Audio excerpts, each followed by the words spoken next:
یہ حکمت ہوتی ہے. دیکھیے ہر کسی کو آپ صلی اللہ علیہ وسلم کا طریقہ دیکھیے آپ سکھانے کا کیا ہے.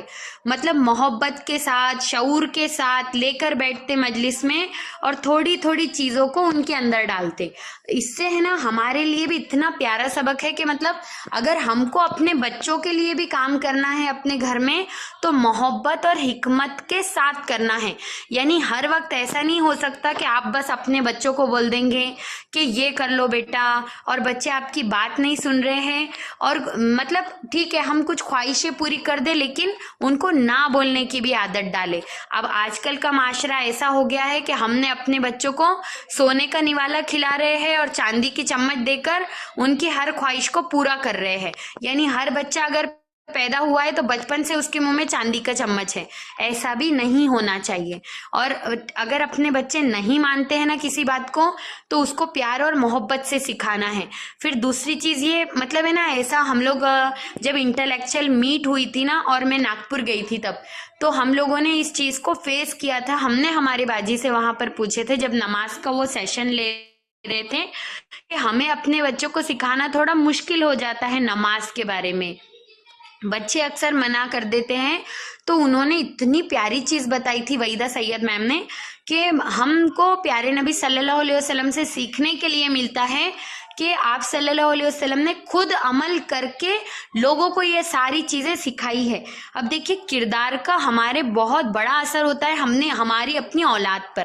یعنی ہم جو کرتے ہیں نا وہ جب ہم کو کرتا ہوا دیکھتے ہیں تب ان پہ یہ چیزیں اثر انداز ہوتی ہے.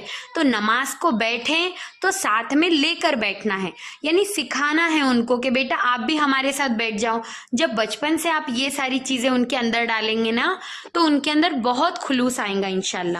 پھر دیکھیے آپ صلی اللہ علیہ وسلم ہے نا جو ہے وہ انسانی تاریخ میں انبیاء کے بعد فضل و کمال کی بنیاد سے سب سے بلند چوٹی کا نمونہ بن گئے. حضرت عبداللہ مسعود رضی اللہ عنہ فرماتے ہیں کہ جس شخص کو طریقہ اختیار کرنا ہو وہ گزرے ہوئے لوگوں کا طریقہ اختیار کریں کیونکہ زندہ کے بارے میں فتنے کا اندیشہ ہو سکتا ہے. وہ لوگ نبی صلی اللہ علیہ وسلم کے ساتھی تھے. اس امت میں سب سے افضل سب سے نیک دل اور سب سے گہرے علم کے مالک اور سب سے زیادہ بے تکلف اللہ نے انہیں ہی یعنی اپنے نبی کی رفاقت اور اپنے دین کی اقامت کے لیے منتخب کیا. لہٰذا ان کا فضل پہچانو, ان کے نقش قدم کی پیروی کرو اور جس قدر ممکن ہو ان کے اخلاق اور سیرت کو جو ہے اس سے تمسک حاصل کرو کیونکہ وہ لوگ ہدایت میں صراط مستقیم پر تھے. اب یعنی کہ صحابہ اکرام اجمعین اور پیارے نبی صلی اللہ علیہ وسلم.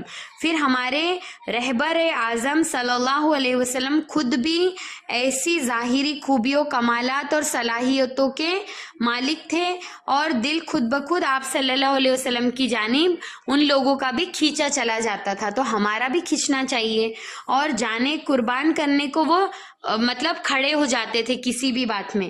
تو چنانچہ آپ صلی اللہ علیہ وسلم کے زبان مبارک سے جو بھی کلمہ صادر ہوتا صحابہ اکرام اجمعین دوڑ لگاتے تھے اس پر عمل کرنے کے لیے. تبھی تو اللہ رب العالمین نے انہیں اتنا پیارا خطاب دیا تھا. جانتے بھی ہیں آپ سب لوگ کتنا پیارا خطاب سے ان کو نوازا گیا. رضی اللہ عنہم ورضوان یہ والا خطاب دیا تھا اللہ رب العالمین نے پیارے ان لوگوں کو صحابہ اکرام اجمعین کو کہ وہ اللہ سے راضی ہوئے اور اللہ ان سے راضی ہوا. سبحان اللہ. اللہ رب العالمین ایسے لوگوں میں ہمیں بھی شمار کر لیں انشاءاللہ. آمین. اسی طرح کی کوششوں کی بدولت نبی صلی اللہ علیہ وسلم مدینے کے اندر ایک ایسا معاشرہ تشکیل کرنے میں کامیاب ہو گئے جو تاریخ کا سب سے زیادہ باکمال اور شرف سے بھرپور معاشرہ بنا. اب دیکھیے اس کے بعد جو یہودیوں کے ساتھ معاہدہ کیا تھا پیارے نبی صلی اللہ علیہ وسلم نے وہ بھی بہت پیارا معاہدہ تھا. ہاں بات یہ تھی کہ ان لوگوں نے اس معاہدے کو توڑ دیا تھا, کبھی بھی عمل نہیں کرا. یہ معاہدہ تھا کہ جب نبی صلی اللہ علیہ وسلم ہجرت کر کے آئے تو جب مسلمانوں کے درمیان عقیدے اور سیاست اور نظام کی وحدت کے ذریعے سے ایک نئے اسلام کی بنیاد رکھی تو غیر مسلموں کے ساتھ اپنے تعلقات منظم کرنے کی طرف متوجہ ہوئے. جیسا کہ ہم پہلے بھی دیکھ چکے ہیں, ہمیں پتہ ہے کہ مدینے کے سب سے قریب ترین اگر کوئی شخص تھے تو وہ لوگ تھے یہودی لوگ.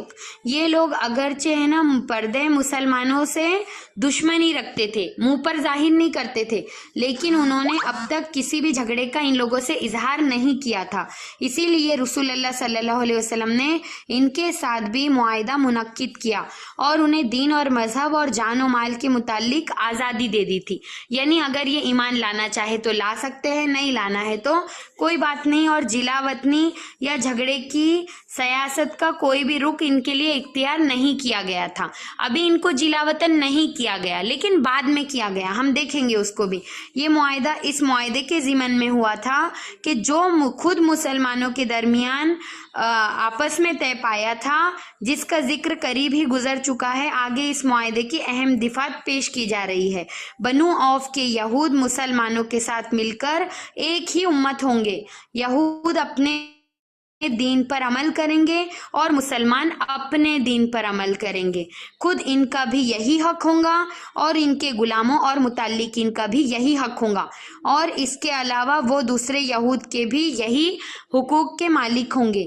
پھر ایک اور چیز یہ کہ یہود اپنے اخراجات کی ذمہ دار خود ہوں گے اور مسلمان اپنے اخراجات کے خود مالک ہوں گے. یعنی اپنا پیسہ اپنے اوپر وہ خود خرچ کر سکتے ہیں, اور جو طاقت اس معاہدے کے کسی فریق سے جنگ کریں گی سب اس کے خلاف آپس میں تعاون کریں گے. یعنی کہ پیارے نبی صلی اللہ علیہ وسلم نے ان لوگوں سے ایک تو یہ معاہدہ کیا تھا, ایزی لینگویج میں بتاتی ہوں آپ کو, کہ اگر دشمن ہمارے خلاف کوئی بھی سازش کریں گے, جیسے مشرکین مکہ اگر کوئی سازش کرتے ہیں تو اگر یہودیوں کو ہمارا ساتھ نہیں دینا ہے تو نہ دے, لیکن ان کا بھی ساتھ نہ دے. سمجھ میں آ رہی ہے بات؟ یعنی اگر وہ ہمارے ساتھ جھگڑا کریں گے تو ہم ان کو نپٹ لیں گے, لیکن آپ ہمارے راستے میں نہیں آئیں گے. لیکن ان لوگوں نے اس معاہدے کو توڑا, یعنی ہمیشہ پیش رہیں, ان کی خبریں پہنچایا کرتے تھے مشرکین مکہ تک. آگے دیکھیں گے انشاءاللہ اس کو بھی کیسے خطوط لکھا کرتے تھے. پھر ایک معاہدہ یہ کیا کہ کوئی بھی آدمی اپنے حلیف کی وجہ سے مجرم نہیں ٹھہرایا جائے گا, یعنی اپنے ساتھیوں کے ساتھ. جب تک جنگ برپا ہوں گی یہود بھی مسلمانوں کے ساتھ خرچ کو برداشت کریں گے.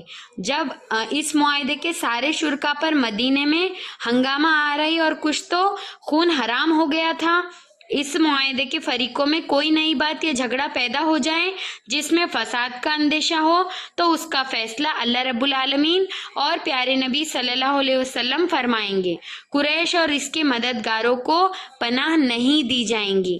مطلب ان کو اب قریش مکہ اگر کوئی سازش کریں گے تو ان کو پناہ بھی نہیں دی جائیں گی. یہاں جو لوگ یثرب پر دھابا بول دیں گے اس سے لڑنے کے لیے سب آپس میں تعاون کریں گے, ہر فریق اپنے اپنے اطراف کا دفاع کریں گے. اب دیکھیے, یعنی کہ اگر آپس میں ان لوگوں کی کوئی پلاننگ بھی ہوں گی تو ان پلاننگز کو بھی یہود کبھی بھی مشرکین مکہ تک نہیں پہنچائیں گے, لیکن یہ بھی ان لوگوں نے کرا تھا.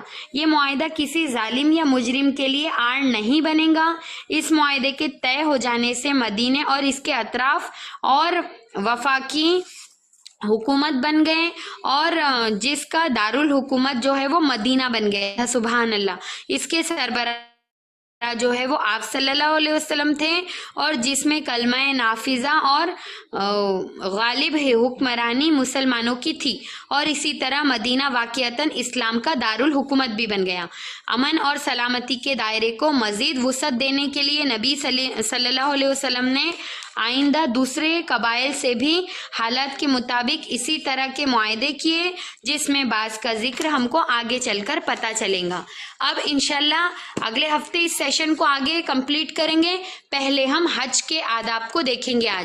آج تو میری 4 بجے دوسری بیچ نہیں ہے, تو انشاءاللہ آج بھلے 10 منٹس ہمیں 5 to 10 منٹس اگر اوپر بھی لگتے ہیں نا تو آپ تھوڑا سا مجھے سپورٹ کریے گا.